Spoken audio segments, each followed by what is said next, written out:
Poem Pro Secondary, a place where you can find material for your board exams.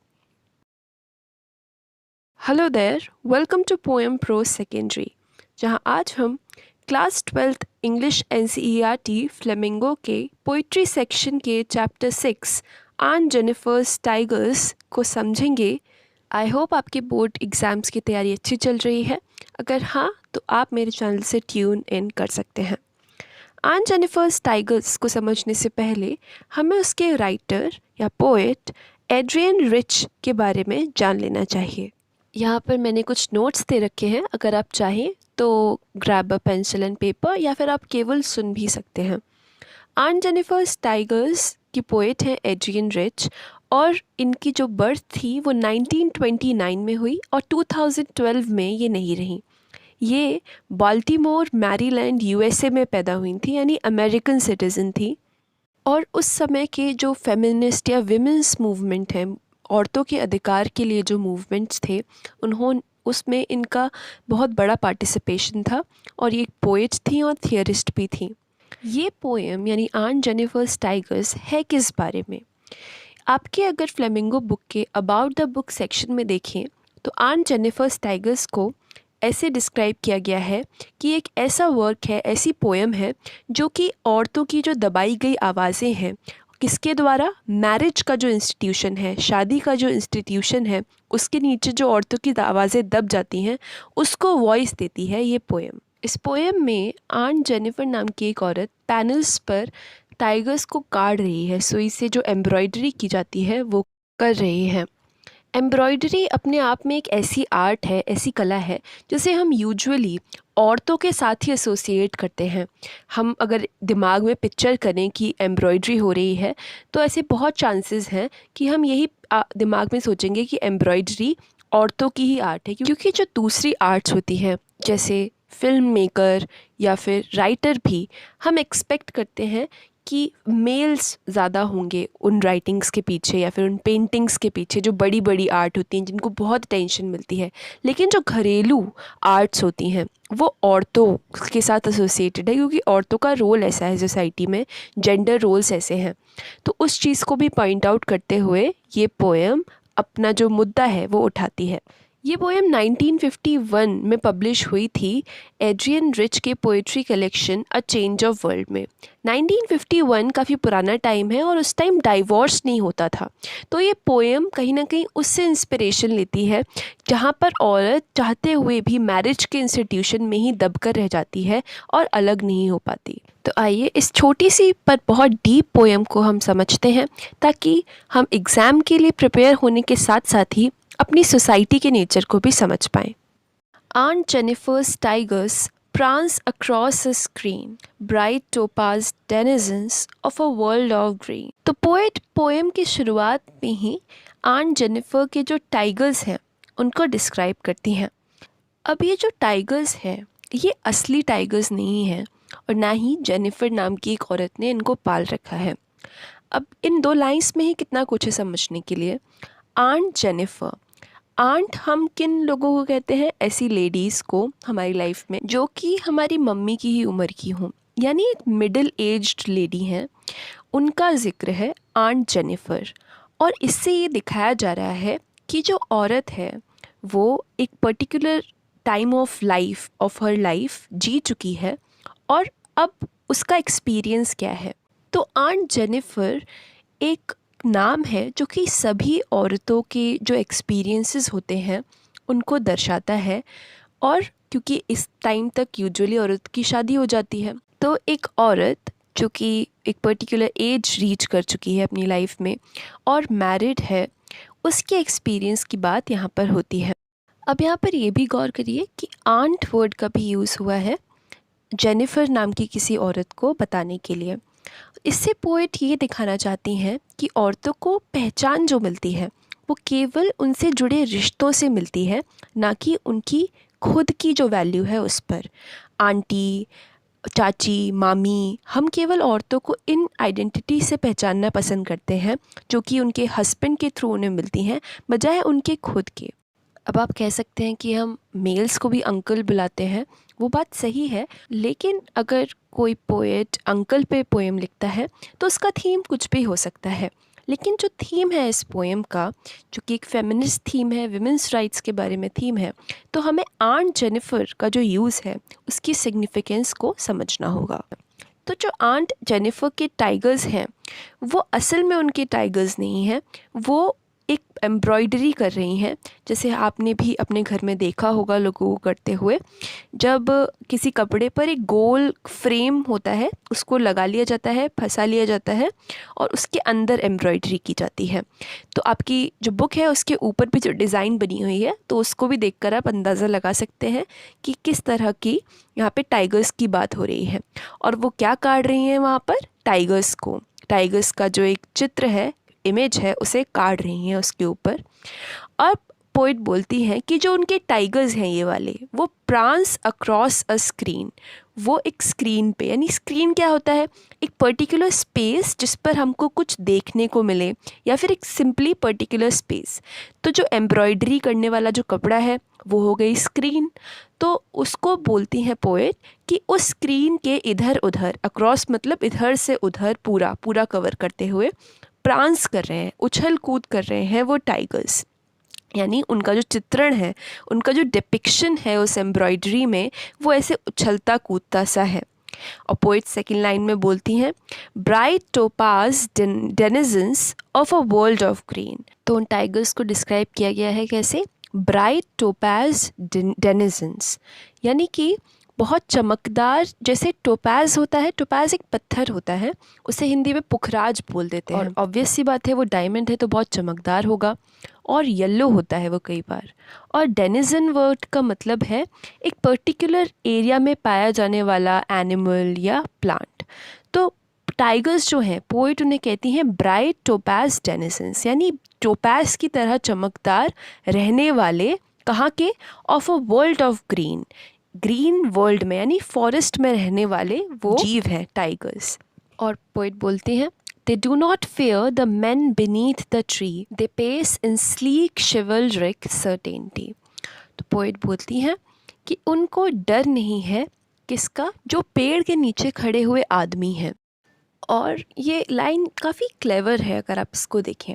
अब main word को देखिए, उस पर हम फोकस करते हैं 2 मिनट के लिए। मेन जो वर्ड होता है, मैन या मेन उसका प्लूरल, वो जो मेल्स होते हैं उनके लिए तो यूज़ होता ही है, साथ में ही वो इंटायर ह्यूमैनिटी के लिए यूज़ होता है। हम कहते हैं ना अर्ली मैन, चेयरमैन, बिजनेसमैन। तो जो अब तो हम बहुत समय में आगे आ गए हैं तो इन चीज़ों को क्वेश्चन किया जाने लगा है, लेकिन यूजुअली अगर हम देखें तो मैन वर्ड को अभी भी हमारे दिमाग में इंसान एज अ होल, हम इंसान की जो पूरी प्रजाति है उसको डिनोट करने के लिए देखते हैं। वहीं जो वुमन है, आप उसे केवल फीमेल्स के लिए यूज़ कर सकते हैं, उसे पूरी जो इंसानी प्रजाति है उसके लिए यूज़ नहीं कर सकते। तो ये एक डबल स्टैंडर्ड है, क्योंकि एक वर्ड को हम सबके लिए यूज़ कर पा रहे हैं, लेकिन दूसरे वर्ड को अगर यूज़ करेंगे तो शायद मजाक उड़ाया जाएगा आपका। और अब देखिए, मेन जो होते हैं यानी इंसान, अगर हम उस वर्ड का मीनिंग उस तरह से देखें, वो एनिमल्स को हार्म पहुंचाते हैं, उनकी हंटिंग करते हैं। तो पोइट इस लेवल पर एक बात बोलती हैं कि जो टाइगर्स हैं, यानी वो जानवर हैं और जो कि आंट जेनिफर ने बनाए हैं, उनको कोई डर नहीं है उन इंसानों का जो कि ट्रीज़ के नीचे खड़े हुए हैं। और दूसरे लेवल पर इसको देखें तो मेन जो वर्ड है वो मेल सुप्रीमेसी, पैट्रियार्की को भी डिनोट करने के लिए बनाया गया है, कि जो मेन हैं वो आंट जेनिफर की ज़िंदगी को रूल करते हैं, लेकिन वो उनके टाइगर्स को नहीं डरा पा रहे। उनके जो टाइगर्स हैं, जो कि अपनी कला से, अपनी आर्ट से आंट जेनिफर ने बनाए हैं, मेन उनका कुछ नहीं कर सकते। और यहाँ पर पोइट ने मेन वर्ड का यूज़ बड़े ही क्लेवरली किया है, कि वो ये भी डिनोट कर रही हैं कि कैसे पूरे इंसानी प्रजाति को हम मेन बोलते हैं। दूसरा, वो ये भी डिनोट कर रही हैं कि जो आदमी हैं, मेल्स हैं, उनसे आंट जेनिफर के टाइगर्स अफ्रेड नहीं हैं।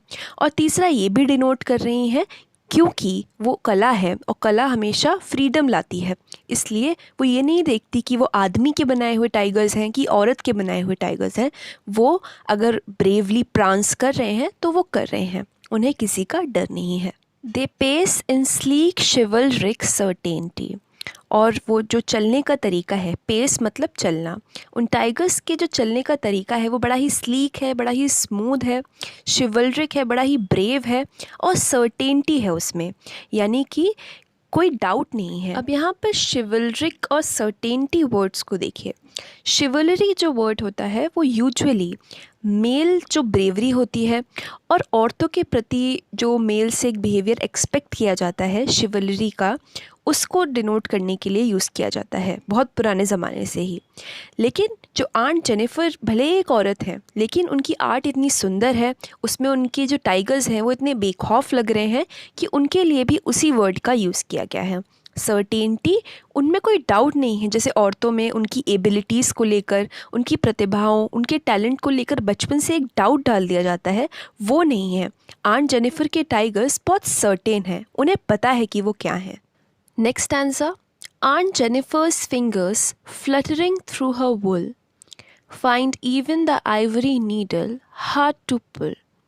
अब पोएट ने जो फर्स्ट स्टैंजा था उसमें पहले जो वर्ड्स थे वो थे Aunt Jennifer's tigers, और जो सेकेंड स्टैंजा है उसके पहले वर्ड्स हैं Aunt Jennifer's fingers। तो जो फर्स्ट स्टैंजा था उसमें पोएट ने जो आंट जेनिफर की आर्ट है यानी उनके टाइगर्स, उनको डिस्क्राइब किया था।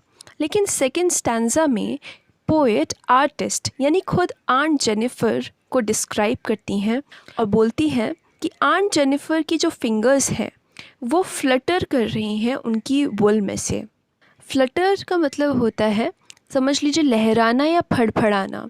जल्दी जल्दी उनकी फिंगर्स चल रही हैं, उनकी वुल पे वो काम कर रही हैं, ऊन से वो अपना काम कर रही हैं टाइगर्स वाला, बुनने का, काटने का। तो उसके थ्रू जल्दी जल्दी जल्दी जल्दी उनकी फिंगर्स ऐसे हिलते डुलते काम कर रही हैं, फड़फड़ा रही हैं। Find even the ivory needle hard to pull. लेकिन उनकी फिंगर्स क्या हैं, क्या लग रहा है उनकी फिंगर्स को, जो आइवरी नीडल है, आइवरी यानी हाथी दांत बोलते हैं जिसको, तो उससे एक नीडल बनाई जाती है कढ़ाई बुनाई करने के लिए। तो जो आंट जेनिफर की जो नीडल है वो आइवरी की है, और आंट जेनिफर की जो फिंगर्स हैं, उनकी उंगलियां हैं, उनके लिए वो नीडल तक पुल करना, खींचना बड़ा ही मुश्किल काम है, हार्ड काम है। अब यहाँ पर आइवरी नीडल को हम देखते हैं। अब यहाँ पर पोएट सिंपली बोल सकती थी कि नीडल बहुत हार्ड है, उन्होंने आइवरी नीडल लिखा है। तो इसको थोड़ा ध्यान से अगर देखें तो हमें कुछ चीज़ें समझ में आ सकती हैं।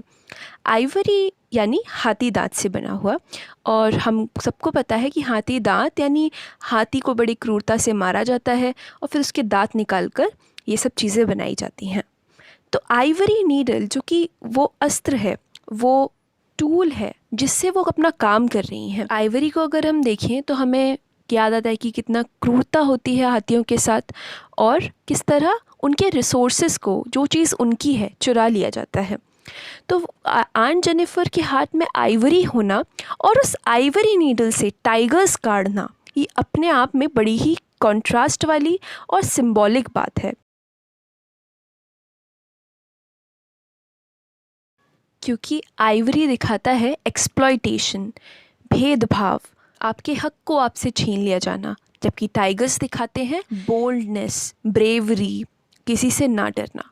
तो आंट जेनिफर की जो ज़िंदगी है, उनकी फिंगर्स में असली में जो आइवरी है, उससे वो अपनी आर्ट बना रही हैं जो कि उनकी ज़िंदगी के उलट है। उनकी आर्ट में वो दम है, हालांकि वो नीडल तक वो ढंग से खींच नहीं पा रही, वो इतनी दुखी हैं, इतना बोझ है उनके हाथों में, इतनी भी उनको आज़ादी नहीं है कि वो अपना काम तक ढंग से कर सकें। हर चीज़ बहुत बोझिल है उनके लिए।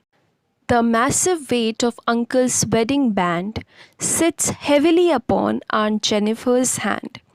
और पोइट बोलती हैं कि जो वेट है, वज़न है, बहुत ज़्यादा मैसिव है। किस चीज़ का? अंकल के वेडिंग बैंड का। जो अंकल है यानी आंट जेनिफर के पति, उनके वेडिंग बैंड से मतलब है जो वेडिंग रिंग होती है, शादी की जो रिंग होती है, उसका वेट बहुत ज़्यादा है, वज़न बहुत ज़्यादा है, जो कहाँ बैठता है? Heavily upon aunt Jennifer's hand, जो आंट जेनिफर के हाथ पर बड़े ही हैवी तरीके से, बोझिल तरीके से बैठा हुआ है, वो बैठा रहता है, और इसी कारण आंट जेनिफर ढंग से अपने हाथ नहीं चला पाती। साफ साफ इस स्टैंजा में दिखाया गया है कि जो औरतों की आर्ट होती है, आर्टिस्टिक कैपेबिलिटी होती है, आर्ट बनाने की इच्छा होती है, उसे किस तरह दबा दिया जाता है मैरिज जैसे बड़े इंस्टीट्यूशन द्वारा, कि वही सब कुछ है और जो औरत की खुद की एस्पिरेशंस हैं वो कुछ नहीं है। नेक्स्ट स्टैंजा पढ़ते हैं। When aunt is dead her terrified hands with lie, still ringed with ordeals she was mastered by. Poet बोलती हैं कि जब आंट मर जाएंगी, जब वो मर गई होंगी, तब उनके जो टेरिफाइड यानी डरे हुए जो हाथ होंगे, डरे हुए हाथ मतलब उनकी जो पूरी ज़िंदगी थी वो डर में भी थी और खुलकर वो अपने आप को अपने हाथ की कला से एक्सप्रेस भी नहीं कर पाई। तो टेरिफाइड हैंड्स थे उनके, डरे हुए हैंड्स पड़े रहेंगे, विल लाई का मतलब पड़े रहना। Still ringed with ordeals she was mastered by, और तब भी उन सारी मुसीबतों से, डेंजर से, ऑडियल्स मतलब होता है खतरा, तो उन सभी खतरों से वो रिंग्ड यानी घिरे रहेंगे। अब यहाँ पर देखिए रिंग्ड जो वर्ड है वो कितना क्लेवर है। रिंग्ड मतलब घिरे रहना, भी गोले में घिरे रहना पूरी तरह से, और रिंग यानी वेडिंग रिंग से भी मतलब है। तो कैसे उन्होंने एक वर्ड से दो मतलब दिखाए हैं। और उन्हीं खतरों से वो हमेशा घिरी रहेंगी जिनसे वो अपनी ज़िंदगी के दौरान, जिनसे वो डरती थीं, जो उनके मास्टर थे, जो उन पर राज किया करते थे, वो वही खतरे वहीं के वहीं रहेंगे। यानी आंट तो मर जाएंगी लेकिन औरतों की जो स्थिति है, औरतों की जो सिचुएशन है, वो वैसी की वैसी ही रहेगी, लोग उन्हें वैसे ही ट्रीट करेंगे। The tigers in the panel that she made will go on prancing, proud and unafraid. लेकिन जो टाइगर्स होंगे जो कि उन्होंने पैनल पे बनाए थे, उस फ्रेम में बनाए थे, वो प्रांस करते रहेंगे, वो वैसे के वैसे ही रहेंगे। क्योंकि कोई भी पेंटिंग जैसी वो बना दी जाती है, जैसे उसमें चीज़ें एक्सप्रेस की जाती हैं, वो वहीं की वहीं रहती है, चाहे कितने साल बीत जाए। तो आर्ट की जो पावर होती है वो वैसी की वैसी रहेगी। टाइगर्स क्या दिखाते हैं? Boldness, bravery. तो वो ब्रेवरी जो उनके अंदर की थी, जो बोल्डनेस उनके अंदर थी, जो वो असली में नहीं दिखा सकती थी, वो उन टाइगर्स के थ्रू ज़िंदा रहेगी। और वो टाइगर्स कैसे रहेंगे? प्रांसिंग, उछलते रहेंगे, प्राउड रहेंगे यानी गर्व से भरे हुए रहेंगे, और अनअफ्रेड रहेंगे, किसी से डरेंगे नहीं। तो यहाँ पर पोइट बहुत बड़ी बात कह रही हैं एक छोटी सी पोएम में, कि जो औरतों का संघर्ष है, इक्वल राइट्स पाने के लिए जो स्ट्रगल है, वो चलता रहेगा उनकी आर्ट के थ्रू। आर्ट की पावर बहुत बड़ी है, जो उनकी स्पिरिट है औरतों की, वो टाइगर्स जितनी ही बोल्ड है, अनअफ्रेड है, उतनी ही सुंदर है देखने में, तो वो हमेशा बनी रहेगी।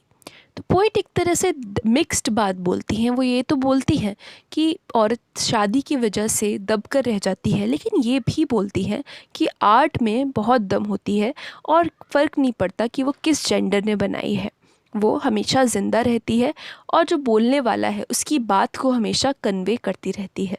इस पोएम के सेंट्रल आइडिया या थीम्स को देखते हैं।